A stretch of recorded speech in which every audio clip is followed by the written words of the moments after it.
Enough of that. Here's the intro card. Tlaxtlan Soothsayer with Norska taking on RTK Vicioussatsuma and the Vampire Counts. This is round one of their best of three. Winner of this will be moving on to the semifinal. So, let's get to it, shall we?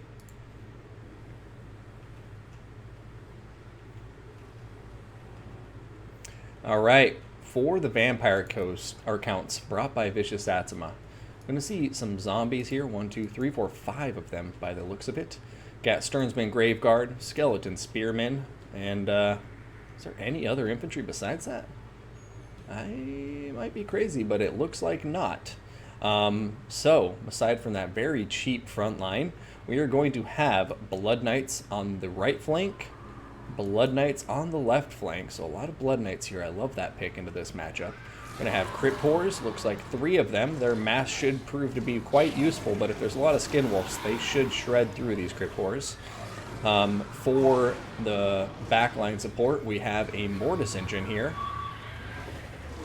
And then we're going to have a hero squad consisting of a Strigoi Vampire Lord and 2 White Kings. Or no, just kidding, a Necromancer and a White King. So the Necromancer will have Forbidden Rod, the Scroll of Shielding, and Raise Dead, while the White King will have Scab Scraff, and the Strigoi Vampire Lord is going to be on foot as well. And since I'm not familiar with him, let's see what he brought. We got a Ghoul King of Usharon, Power Stone, Command of the Unliving, and Invocation of Nehek.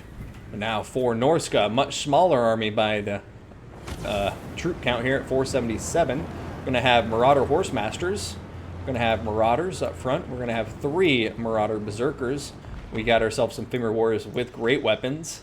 And then we have a Feral Mammoth, Wolfric the Wanderer on his Mammoth, with Fight or Die, Sea Fang, Hunter of Champions, and Foe Seeker. And then we have a Femur Belfing of Fire with Burning Head, Fireball, Arcane Conduit, and Kindle Flame. So, interesting stuff here, guys. Blood Knights or Femur Warriors with great weapons? You tell me. Guess we'll have to wait and find out. All I know is the infantry, there's no contest. The Sternsman Graveguard can actually hold their own in a fight against Norscan infantry quite well, I do have to say. But zombies versus Berserkers and Marauders, I don't think that's going to end too well, especially as the late game commences and the rage mechanic starts kicking in for these Norskins. And let's have a little refresher there just to remember exactly what it does. So you can see there, plus 8 leadership in stage 1, plus 8 leadership and 11% physical resistance in stage 2, and stage 3 is 11% physical resistance, 8 leadership, and 5 melee attack. So yeah, the longer this game goes on, and especially with all these zombies for them to kill with a great sense of ease and happiness, that rage mechanic should be full procced by the end of this battle. And the vampires are going to have to hope that the Norskins are damaged enough at that point for their infantry to not have a resurgence and just win them the game. So, looks like the Norskins are really playing it patiently, waiting for them to close the gap completely and get a downhill charge into the zombie chaff. Icehorn Marauders going forward. Fireball's continuing to be focused on the Mortis Engine. And yeah, downhill charge going to go well for Norska, and we'll see what happens. The Mortis Engine is closing that gap. Going to see another downhill charge, this time Marauder Berserkers on the Sternsman Graveguard. The Sternsman with their 90 armor should be pretty evenly matched against them. I think their melee attack will be significantly lower, but here come the Mammoths, and they're going right into the Crypt Whores by the looks of it. And we'll see how this works out. Crypt Whores are down to about half health and taking a lot of damage, and the Blood Knights diving into the Marauders to help the zombies out in combat, but the Femur Great Warrior is there to get a counter charge. A big Sea Fang going right through the Sternsman Graveguard, going through a lot of the zombie chaff, and that's going to start crumbling a lot of the vampire units. But look at this, a Crypt Ghoul summon from the Strigoi Vampire Lord. Is that what it is? Yeah, oh my goodness. And the Crypt Ghoul summon going to be a nice play, and it's helping crump that front line of Berserkers. Over here, Scab's Wrath going through, doing a lot of damage too. The Blood Knights taking a lot of damage from the Mammoth, and the Femur Warriors are great weapons, but they're going to be able to retreat, and I have a feeling that, you know, an Invocation to Heck will see them right as rain again. Now, the center for Norska has completely fallen apart.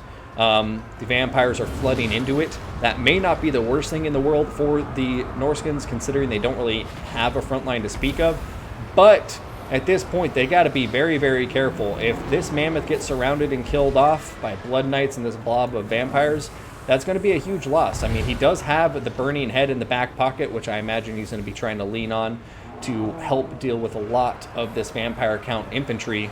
But yeah, right now Norscan slightly ahead in the balance of power, but they got to make sure they finish the fights they start. Over here, burning head going through the zombies and the crypt horrors. Icehorn Marauders seem to be doing okay for now.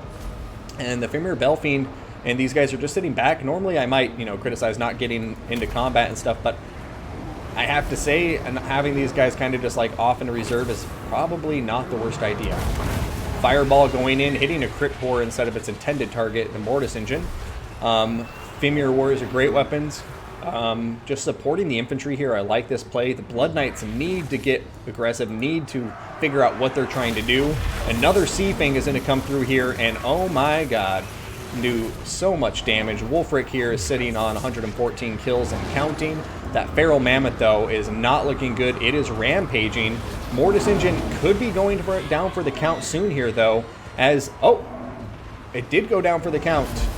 So Mortis Engine is down. The Marauder Horsemaster is still untouched by the looks of it, and they're still in this fight doing fine, supporting against the key engagements they need to support against, which is going to be the Mortis Engine, which, good job, mission accomplished. And then next, it's going to be the Crypt Horrors. So we'll see if they can eliminate these Crypt Horrors. But the fact that Norska still has Wulfric so healthy, they still have a Fimir Warrior unit with great weapons that is so healthy, may be enough to make the difference here. It looks like Crypt Ghouls and Berserkers are going to be destined for combat with one another, but the Berserkers at this point do have their second Rage procced now, and that just happened. So we'll see how this fight ends up breaking down, but the balance of power is going back to even, and I think it's going to take some very, very juicy burning heads to ensure Norska's victory. I'm not sure if it's going to happen, though. Here comes that burning head. And it's going to get through these skeleton spearmen, doing some nice damage. Hit the Sternsman Graveguard, they are crumbling. Even if it doesn't do the most damage, it debuffs the leadership with the burnt rate. And that might be enough to kill off the Sternsman Graveguard. The crumbling is almost being counteracted completely evenly by the regeneration those guys have. Feral Mammoth getting charged by the Blood Knights, and I think that's going to seal its fate. The Blood Knights, absolutely tailor-made to rout this big, lightly armored single-entity monster. And there goes any chance for a second monster to come in and save the day. Over here, Marauder Horsemasters charging into the Blood Knights, who didn't get a counter charge off in return. And these guys are probably going to go down for the count here. Marauders coming in to help Meat Shield. They are crumbling. And this battle is still anybody's game as far as I'm concerned, guys. Going to see the Fimir Warriors with great weapons starting to take a lot of damage. I would like to see them pull out of here, focus on the Blood Knights for a bit. If the Blood Knights aren't dealt with completely, then it's just going to be a GG from there, because these Blood Knights are going to be able to dominate everything on this battlefield if they're not dealt with right now.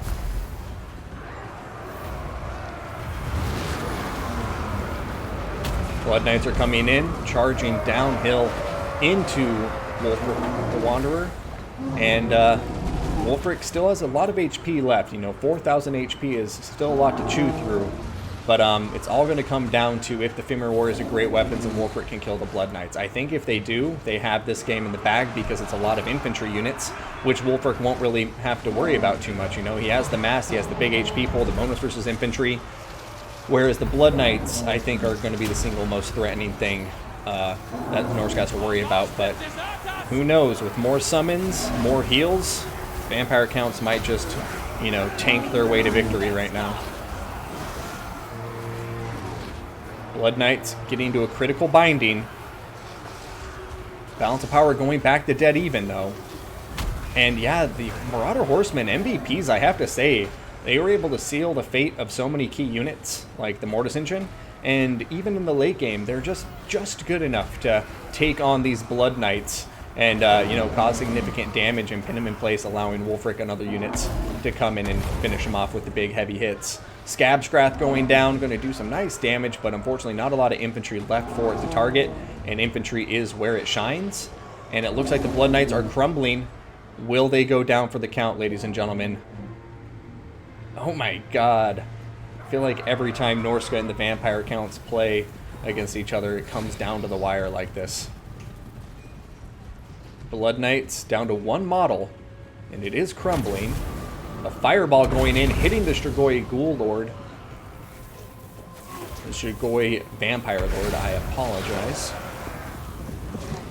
And now they're just focusing on the Icehorn Marauders. We're going to see the Marauder Horsemasters charge in and pull right back out again, and I'm pretty sure this is it. This is the rest of the Vampire Count army is just going to be down to this White King and this Strigoi Vampire Lord.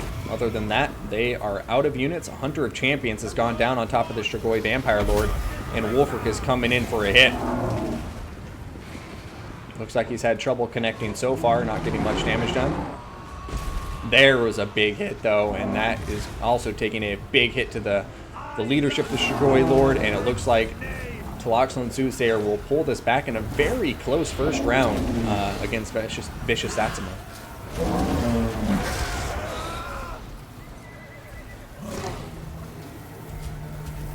Yeah, it was a GG, but I do think there were some key mistakes made with the Blood Knights there, and yeah, Vladiadnov, thank you so much for the follow.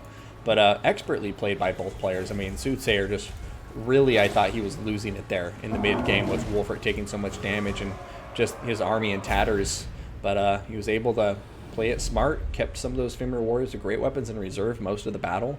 And so by the time they came in to fight, you know, they were able to finish off the remnants of the Blood Knights. But 230 kills on Wulfric, 96 on the Fimir Belfiend. I thought there'd be more with those burning heads, to be honest. Icehorn Marauders doing some nice work as always, and same with some of these Berserkers here. But yeah, all in all, I like both players' armies. I really want to give a shout out here. I like the Strigoi Vampire Lord. It's an interesting pick, maybe not the most competitive, but I like it. And one of the main things I like so much is I like seeing the ghoul summons in the backlines. Crypt Ghouls are a pretty solid unit, and I guess with rear charges, they could probably do well against Norskin infantry. They have the poison. They're a bit faster than the rest of the Vampire Count infantry, and they're still not too expensive. I want to say they're around 500 apiece. But in any case, let's see what happens in round 2. Congratulations to Soothsayer, winning it there. Very close victory.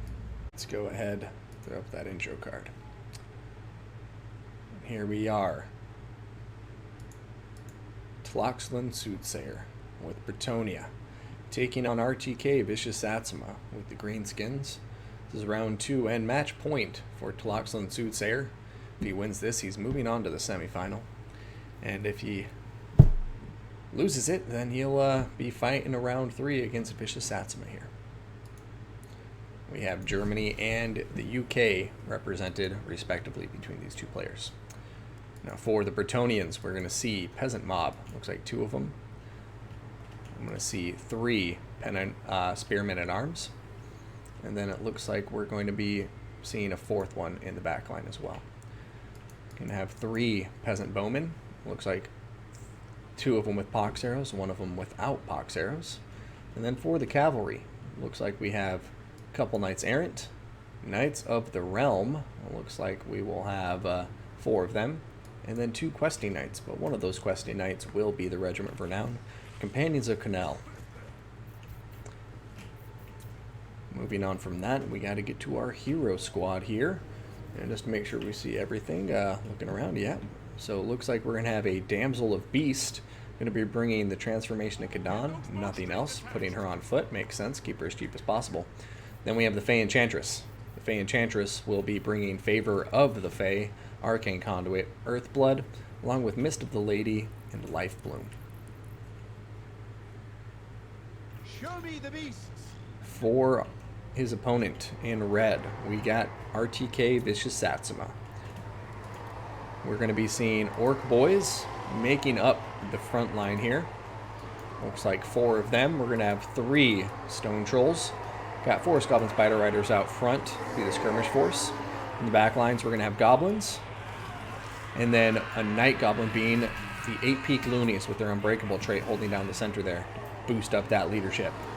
We have Orc Boar Boy Biggins in the back lines. Looks like 2 of them. And it's going to be a very tight formation.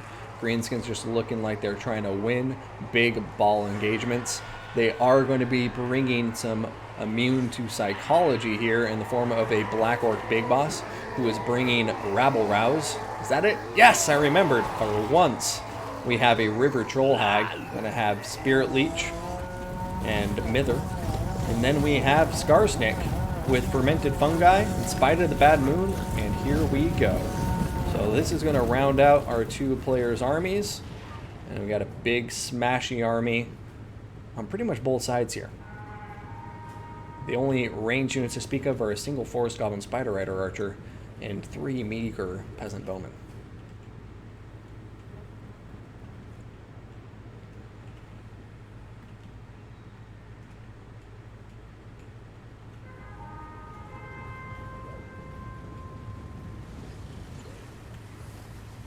Peasant Bowmen are going to be targeting the River Troll Hag first.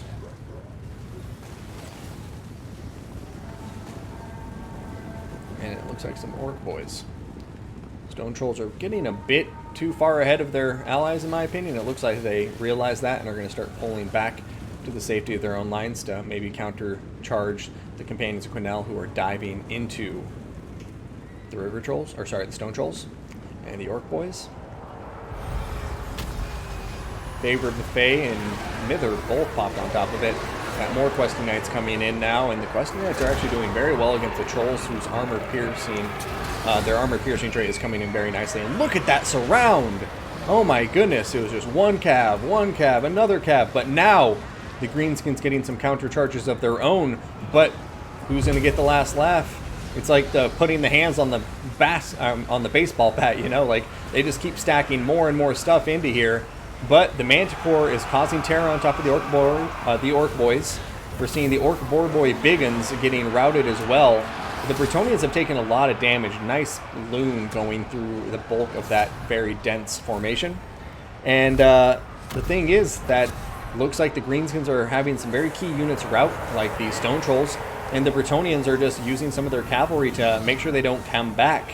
So very nicely played so far. And now you can see the Bretonnian cav just coming in from all angles.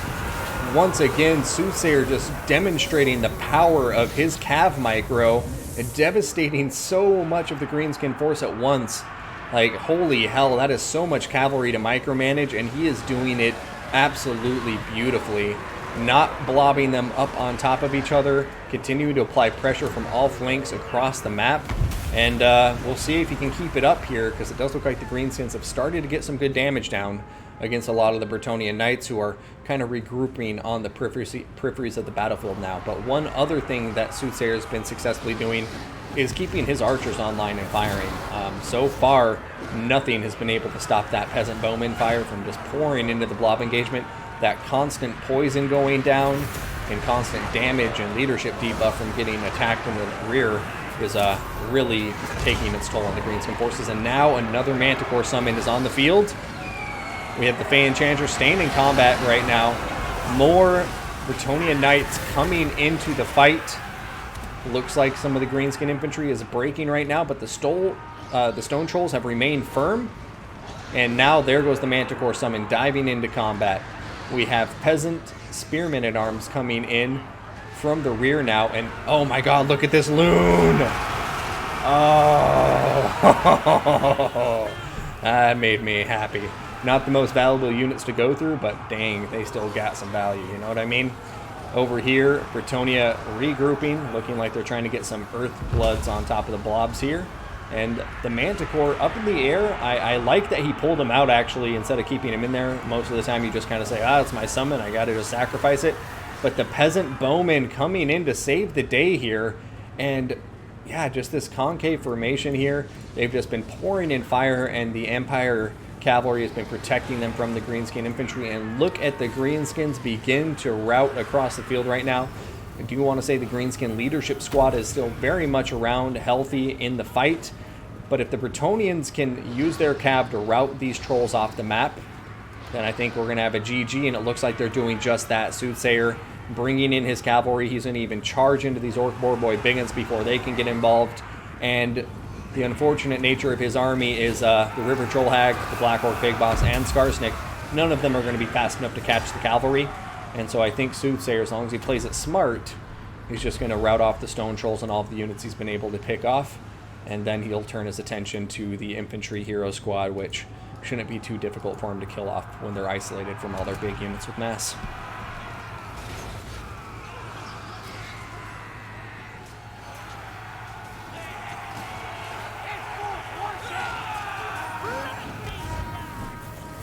Alright, Fermented Fungi going down on top of the Knights Errant, who are actually going to rampage into the Goblins. So not even going the direction I think the Greenskins wanted them to go.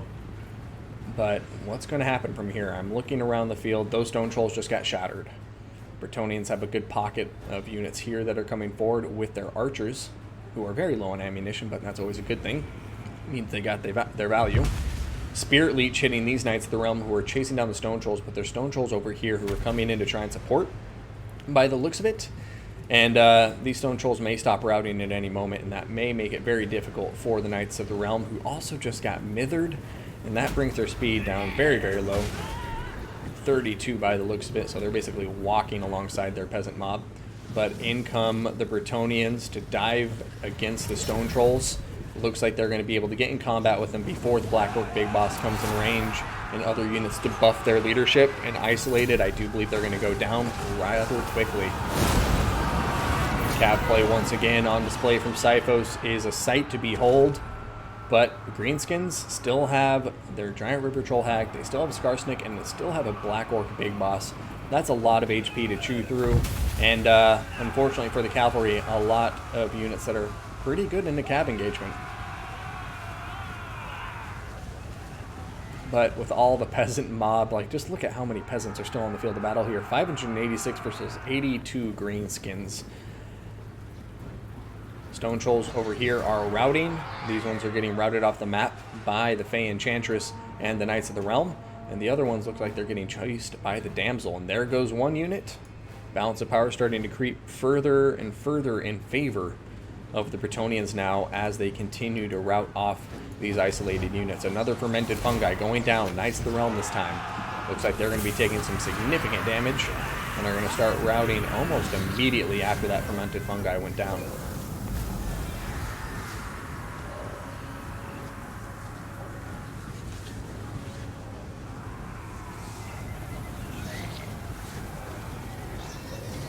But yeah, Soothsayer, not Sifos. I read the chat, and I have a horrible tendency to misspeak, so my apologies to Soothsayer. Not that Sifos is a bad... Anyways, Sifos, love ya, but Soothsayer here, playing this very, very well. The balance of power is still surprisingly even. I think it's just giving a lot of credit to the Greenskins because their hero squad is truly dead dangerous and scary. River Troll, Hag, Black Orc, Big Boss, and Skarsnik. And they're just going to go to town. The last remaining Greenskin units besides the Forest Goblin Spider Rider Archers, Peasant Mob coming into play.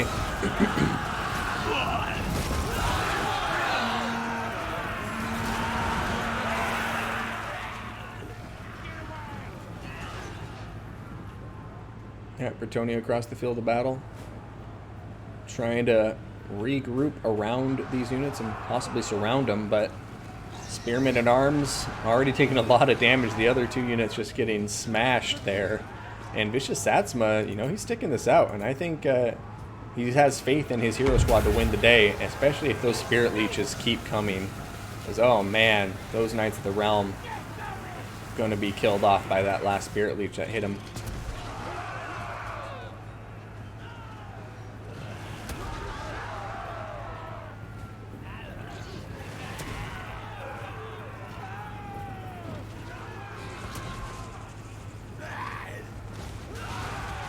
Yeah, Spirit Leech has been absolutely clutch this entire game against the cavalry.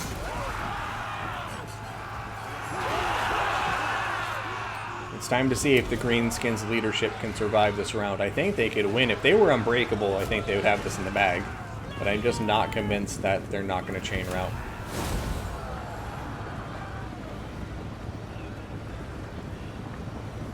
Infantry is losing white-handedly. Now, here comes the charge from the Bretonnian Knights. We got to keep an eye on that Greenskin leadership. You see that Get Back here has been popped in. So has Spite of the Bad Moon, giving everybody that bonus versus large. And, yeah. Bretonnia won't want to stay in this combat too long, but we'll see what they do. Tilla 2020, thank you so much for the follow. I appreciate having you. Hope you're having a good time. Now, Skarsnik. There goes some wavering. It looks like he's okay. Get Back here has just been popped, though. And Barca692, thank you for the follow. Oh my goodness, the Damsel Beast is even coming in to fight here. The damsel going after Skarsnik. There goes some more wavering. If Skarsnik routes, I think it's going to be a GG. But can the Bretonnians get him to rout? It is quite literally just these 3 green skin heroes fighting against the Fey Enchantress and her knights.